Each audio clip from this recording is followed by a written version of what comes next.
नमस्कार, मी हर्षा रोटकर। पुढच्या 10 मिनिटात आपण घेणार आहोत कृषी क्षेत्राशी निगडित 20 बातम्यांचा आढावा। सुरुवात करूया शेती मित्र 20 ला। लातूरमध्ये असलेल्या वेअर हाऊसमध्ये ठेवण्यात आलेली तूर डाळ आणि तूर अशा एकूण 2,10,78,000 रुपयांचा माल परस्पर विकून फसवणूक केल्याची घटना घडली आहे। याबाबत वेअर हाऊस चालक हेमंत वैद्य यांच्याविरुद्ध MIDC पोलिसात गुन्हा दाखल करण्यात आला आहे।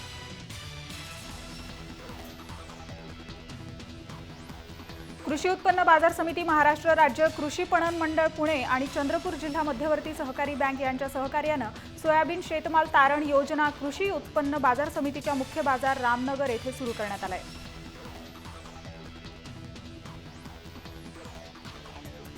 दिवाळीच्या सणाला झेंडूच्या फुलांची आरास आणि सजावट केली जाते, त्यामुळे या फुलांची मागणी या दिवसात खूप अधिक असते। काही शेतकऱ्यांनी झेंडूच्या फुलांची लागवड केली आहे आणि ऐन दिवाळीच्या सणांवर झेंडूच्या फुलांचं शेत बहरलं असल्याचं पाहायला मिळतंय। यातून शेतकऱ्यांना नफाही मिळतोय।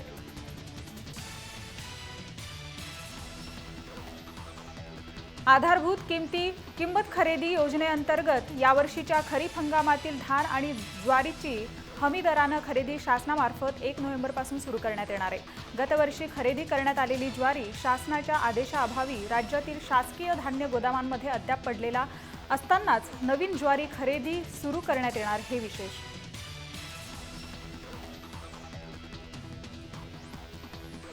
गडचिरोलीत शेतकऱ्यांच्या धान पिकावर रोगांचा प्रादुर्भाव झाला असल्याने शेतकरी चिंतातूर झाला आहे। त्यामुळे नुकसानग्रस्त शेतकऱ्यांना शासनाकडून नुकसान भरपाई, आर्थिक मदत तसंच पीक विम्याची मदत तात्काळ देण्यात यावी अशा मागणीसाठी राष्ट्रवादी काँग्रेस पार्टी गडचिरोलीच्या वतीने मुख्यमंत्री देवेंद्र फडणवीस यांच्याकडे साकडं घालण्यात आलंय।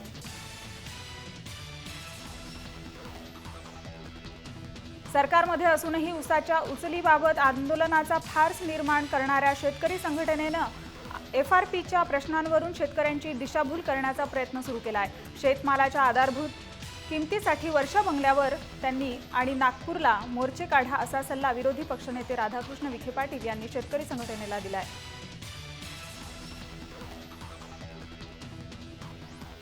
ज्या शेतामध्ये सिंचनाची सुविधा उपलब्ध नाही अशा शेतात हलक्या धानाचं उत्पादन घेतलं जातं। हलके धान ऑक्टोबर महिन्यात पूर्णपणे भरतं, त्यामुळे या धान पिकाची कापणी केली जाते। आरमोरी परिसरात हलक्या धान पिकाच्या कापणीला वेग आला आहे।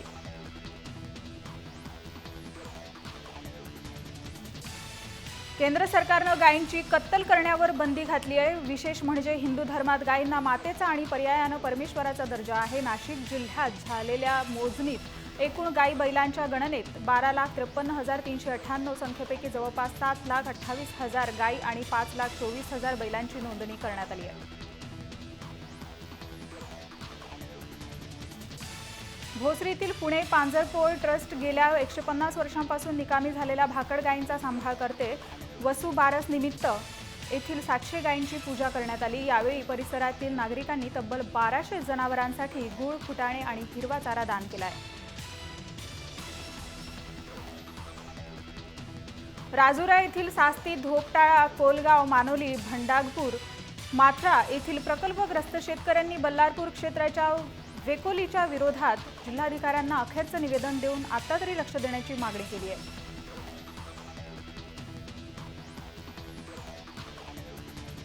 सेंद्रिय शेतीमुळे जमिनीचं पोत सुधारत असल्यामुळे उत्पन्नात घट येत नाही। उत्पादित मालाला चांगला बाजारभाव मिळतो, त्यामुळे जिल्ह्यातील शेतकऱ्यांनी सेंद्रिय शेतीचा मार्ग अवलंबला पाहिजे असं मत जिल्हाधिकारी अभिमन्यू काळे यांनी व्यक्त केलंय।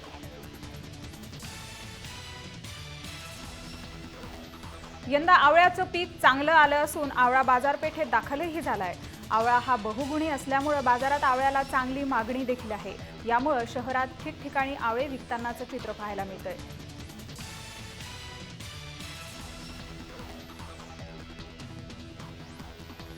चुलबंद प्रकल्पाचं काम अंतिम टप्प्यात आलं असून येत्या जानेवारी 2017 पासून या प्रकल्पातील पाणी शेतीला सिंचनासाठी मिळणार असल्याची माहिती आमदार बाळा काशीवार यांनी दिली आहे। प्रकल्पाच्या सुरुवातीला प्रायोगिक तत्वावर शिवणी बांध, कुंभली आणि सावरबंध या गावातील 3000 हेक्टर शेत जमिनीला सिंचनाचा फायदा होणार आहे।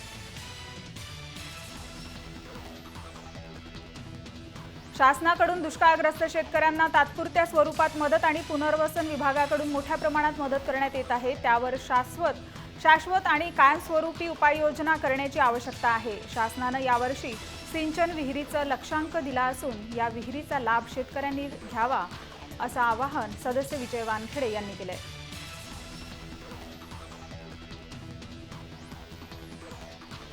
वर्ध्यात वन्य प्राण्यांनी हैदोस घातल्यानं शेतकरी त्रस्त झालाय। वन विभागानं वडनेर येथे विभागीय कार्यालय सुरू केलंय, परंतु हे कार्यालय नेहमी कुलूपबंद असल्यामुळे शेतकऱ्यांना नुकसान भरपाईपासून वंचित राहावं लागतंय। याकडे संबंधित वरिष्ठ अधिकाऱ्यांनी लक्ष देऊन वन प्राण्यांचा बंदोबस्त करावा अशी मागणी होत आहे।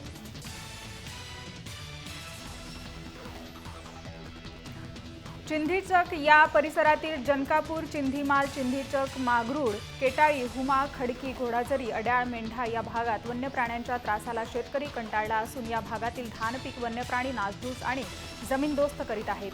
त्यामुळे शेतकरी संकटात सापडला असल्यानं वन विभागाकडे आर्थिक मदत देण्याची मागणी केली आहे।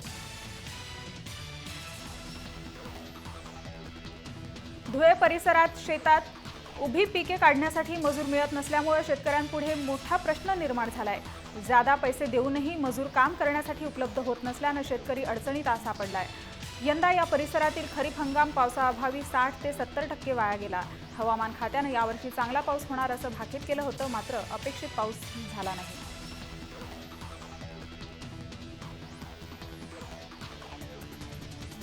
मुळा धरणाच्या उजव्या कालव्यातून 650 क्युसेकनं पाणी सोडण्यात आलंय। सध्या धरणात 26,000 दशलक्ष घनफूट पाणीसाठा आहे। भेंडा आणि सोनईसाठी पिण्याचं पाणी सोडण्यात आलंय। मुळा धरणाकडे पाण्याची आवक बंद झाली आहे, त्यामुळे नदीपात्रातील विसर्ग गेल्या आठवड्यात बंद केलाय। मागील वर्षीच्या खरीपाचं अनुदान तहसील कार्यालयांच्या खात्यावर वर्ग करण्यात आलंय, मात्र महिना उलटूनही हा निधी शेतकऱ्यांच्या बँक खात्यात आलाच नाही। सरकारनं दिलेलं 29 कोटींचं अनुदान वाटपाविना पडून आहे। ऐन दिवाळीतही पैसे बँक खात्यात जमा न झाल्यानं शेतकऱ्यांच्या दिवाळीवर संक्रांत आली आहे।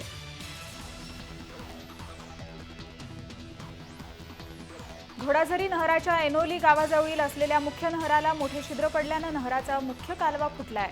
यामुळे हजारो हेक्टरातील गर्भाशयात असलेलं धान पिकं संकटात सापडले आहेत। त्वरित नहर दुरुस्त करण्याची मागणी माजी आमदार अविनाश वाळुंजकर यांनी केली आहे।